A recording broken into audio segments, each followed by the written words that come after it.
Part 1. Suppression is not control. What you suppress doesn't disappear, it consolidates. Most people believe ignoring a problem weakens it. That works for distractions. It does not work for the psyche. When it comes to your inner world, what you refuse to face doesn't fade. It reorganizes. Your shadow does not get weaker when ignored. It becomes more efficient. Because suppression is not neutral, it is pressure. Every time you say, "I shouldn't feel this, I shouldn't want this, I shouldn't be like this," you don't remove the impulse, you push it underground. And underground forces don't negotiate, they accumulate. Here's the core idea of this video. The shadow grows stronger the longer it is denied conscious expression. Not louder at first, stronger, more strategic, more indirect, more convincing. At the beginning, ignoring the shadow feels like control. You stay polite, you stay disciplined, you stay composed. You tell yourself you're mature, above it, past it. But that calm is artificial because the shadow is still there, watching, adapting, waiting, and eventually it finds another way out. The shadow always seeks expression. If it cannot express itself openly, it expresses itself symptomatically, as mood swings, as exhaustion, as cynicism, as passive aggression, as compulsions, as sudden self-sabotage, as out-of-character behavior. That's why people often say, "I don't know what got into me." Something didn't get into you. Something came out of you, something that had been held down too long. The mistake people make is assuming that self-control and self-awareness are the same thing. They're not. Self-control is about restraint. Self-awareness is about integration. Restraint without integration creates pressure. Pressure creates rupture. That's why the shadow often erupts when you least expect it. When you're tired, when you're stressed, when your guard is down, when your identity is threatened. Because maintaining suppression requires energy, and energy runs out. So the question isn't whether your shadow will express itself. It will. The only question is, how? Consciously or unconsciously, gradually or explosively, integrated or destructive. Ignoring the shadow does not make you disciplined. It makes you brittle. And brittle systems don't bend, they break. To understand why this happens, we need to look at what the shadow actually feeds on. That's the next part. Part 2. What ignoring the shadow actually does. Let's remove the mysticism. The shadow grows stronger for one simple reason. It is denied direct expression, but not denied energy. The energy has to go somewhere. So it reorganizes itself into patterns. Here are the main ways this happens. First, suppressed traits become exaggerated when triggered. A trait you consciously reject often returns in an intensified form. Repressed anger returns as rage. Repressed desire returns as obsession. Repressed assertiveness returns as cruelty.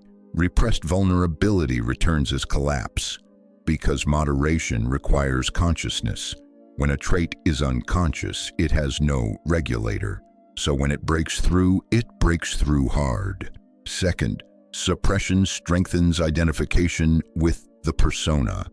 The more you suppress, the more you cling to the opposite identity. If you suppress aggression, you become the calm one. If you suppress neediness, you become the independent one. If you suppress ambition, you become the humble one.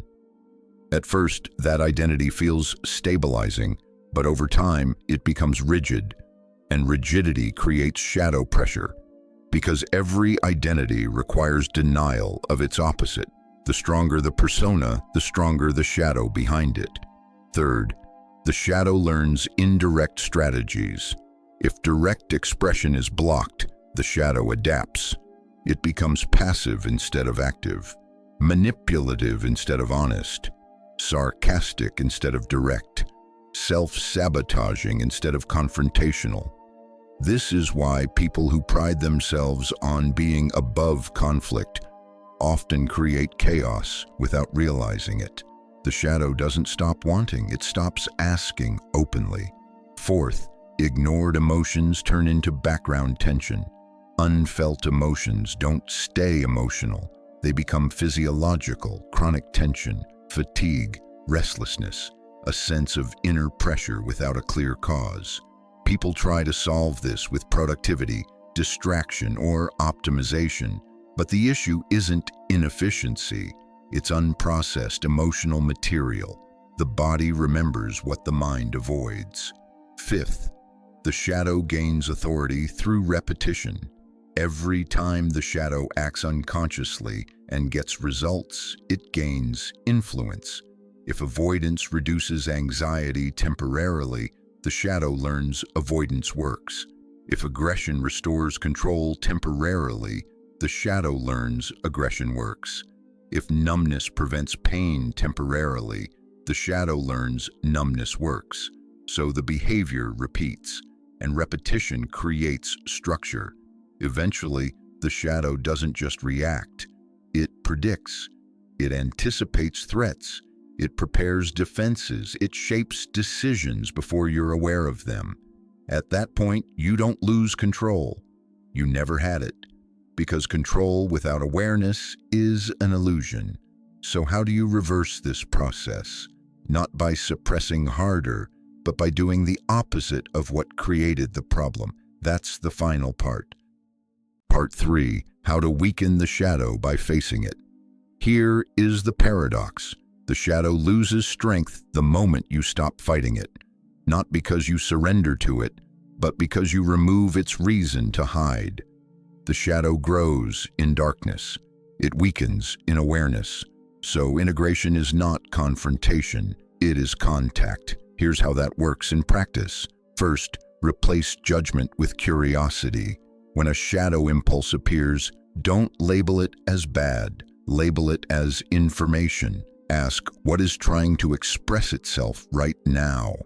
This single shift changes the entire dynamic because judgment fuels suppression. Curiosity opens awareness. Second, allow the feeling without acting it out.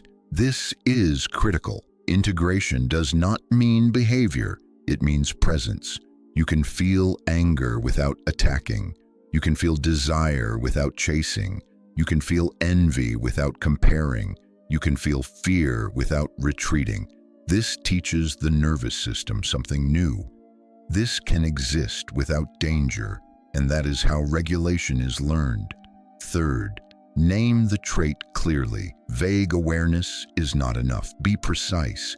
Is it anger or resentment? Is it fear or shame? Is it desire or envy? Is it control or insecurity? Precision brings the shadow into form, and what has form can be integrated. Fourth, reclaim the healthy expression. Every shadow trait has a mature form. Anger becomes boundaries, desire becomes direction, ambition becomes vision, aggression becomes decisiveness, vulnerability becomes intimacy. Your task is not to eliminate the trait, it's to give it a conscious role. When a trait has a role, it no longer needs to sabotage. Fifth, express it deliberately in small ways.